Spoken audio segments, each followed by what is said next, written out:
So now we're going to turn our focus to Congress. Always a fun show. 400 folks show up to D.C. to do the will of the people. But first, before they have to get there, they got to win their campaigns. So let's start in Miami. Mary Ellen, this is your backyard.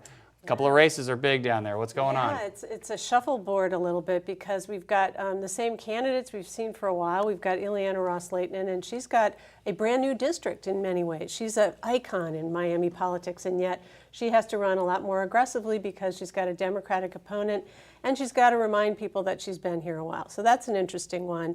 Then we've got the other race that I think is it's perceived by many to be a toss-up, and that is the rematch between Congressman Carlos Curbelo and Joe Garcia, who was the previous congressman who was unseated 2 years ago by Curbelo, and they're coming back, and that's going to be a tough race. And that again is a toss-up district in many ways because of redistricting. Right, but that's also back to that same theme of kind of that old conservative Cuban population and that new Puerto Rican, Mexican population that's really on the fence on both sides of that race. Yeah, and there are a lot more Hispanics that are non-Cuban that have moved into both of those districts. There's also a lot of more African Americans in the districts and more Democrats. They both have to appeal to the middle of the road a lot more, and the result is that both of them have said they're not going to vote for Donald Trump.